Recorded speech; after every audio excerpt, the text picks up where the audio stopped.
Trump lawyer denies Deutsche Bank got subpoena on Trump accounts. Frankfurt, Washington, Reuters. A U.S. federal investigator probing alleged Russian interference in the 2016 U.S. presidential election asked Deutsche Bank, DBKGN.DA, for data on accounts held by President Donald Trump and his family, a person close to the matter said on Tuesday, but Trump's lawyer denied any such subpoena had been issued. Germany's largest bank received a subpoena from Special Counsel Robert Mueller several weeks ago to provide information on certain money and credit transactions, the person said, without giving details, adding that key documents had been handed over in the meantime. Deutsche Bank has lent the Trump Organization hundreds of millions of dollars for real estate ventures and is one of the few major lenders that has given large amounts of credit to Trump in the past decade. A string of bankruptcies at his hotel and casino businesses during the 1990s made most of Wall Street wary of extending him credit. Mueller is investigating alleged Russian attempts to influence the election, and potential collusion by Trump aides. Russia has denied U.S. intelligence agencies' conclusion that it meddled in the election, and Trump has said there was no collusion with Moscow. Jay Sekulow, one of Trump's personal lawyers, said Deutsche Bank has not received any subpoena for financial records relating to the president as part of Mueller's probe. We have confirmed that the news reports that the special counsel had subpoenaed financial records relating to the president are false, Sekulow told Reuters in a statement. No subpoena has been issued or received. We have confirmed this with the bank and other sources. He later said the bank in question was Deutsche Bank. A spokesman for Mueller declined to comment. A Deutsche Bank spokesman in New York had no immediate comment beyond the statement the bank issued earlier on Tuesday, which said the bank takes its legal obligations seriously and remains committed to cooperating with authorized investigations into this matter. A U.S. official with knowledge of Mueller's probe said one reason for the subpoenas was to find out whether Deutsche Bank may have sold some of Trump's mortgage or other loans to Russian State Development Bank VEB or other Russian banks that now are under U.S. and European Union sanctions. VEB, as well as the Russian Agricultural Bank and Gazprom Bank, Gazprom, did not immediately reply to emailed requests for comment. No one from the VTB Group, VTBR. Representatives has received a subpoena because there are absolutely no grounds for it, a bank representative said in response to a request from Reuters. Deutsche Bank did not contact us regarding people connected with the Trump administration. We would not comment on the existence of any such request, had one been received, responded a representative of Sberbank, Sber.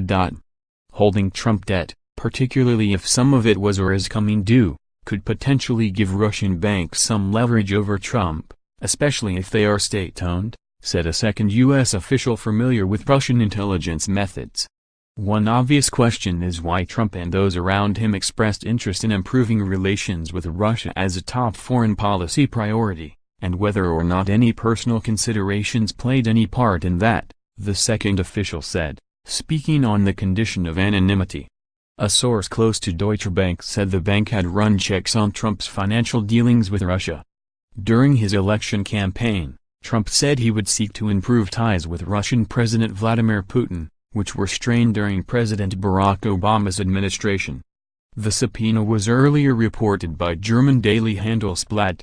During a photo opportunity with senators at the White House on Tuesday, Trump declined to answer shouted questions from reporters about whether Mueller had crossed a line by asking Deutsche Bank for information. In a July 9 interview with the New York Times, Trump said Mueller should not extend his investigation into Trump's finances if they were not directly related to the Russian accusations. Asked if delving into his and his family's finances unrelated to the Russia probe would cross a red line, Trump replied, "I would say yeah. I would say yes." Deutsche Bank earlier this year rebuffed efforts by Democratic U.S. lawmakers to get more information on its dealings with Trump as well as any information it may have about whether the Republican, his family or advisors had financial backing from Russia. Trump had liabilities of at least $130 million to Deutsche Bank Trust Company Americas, a unit of the German bank, according to a federal financial disclosure form released in June by the U.S. Office of Government Ethics. The Deutsche debts include a loan exceeding $50 million for the old post office, a historic property he redeveloped in downtown Washington, mortgages worth more than $55 million on a golf course in Florida, and a $25 million-plus loan on a Trump hotel and condominium in Chicago, the disclosure shows. All of those loans were taken out in 2012 and will mature in 2023 and 2024, according to the disclosure. Trump and Deutsche Bank have not always been on good terms. Trump sued the bank and other lenders in 2008, demanding $3 billion in damages, claiming they broke agreements in the construction and financing of a Chicago hotel. Deutsche Bank countersued and the two sides eventually settled. Internal Deutsche Bank documents seen by Reuters feature the names of Trump's former campaign manager Paul Manafort and his wife, Kathleen, in a series of client profiles. But it was not immediately clear what their relationship with the bank is or had been. According to a person familiar with the matter who spoke on the condition of anonymity, Manafort and his wife do not have Deutsche Bank accounts. The bank declined to comment on whether Manafort is or has ever been a client. A spokesman for Manafort declined to comment.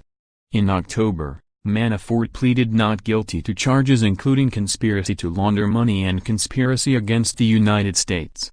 The charges were brought as part of Mueller's investigation. Reporting by Arno Schutz and Tom Bergen in Frankfurt, Tatiana Voronova in Moscow, and Nathan Lane, John Walcott, Nathan Lane, Karen Freifeld and Jonathan Landay in Washington. Writing by Alistair Bell and Yira Bayoumi, editing by Keith Weir, Mark Potter, Tony Reinhold and Francis Carey.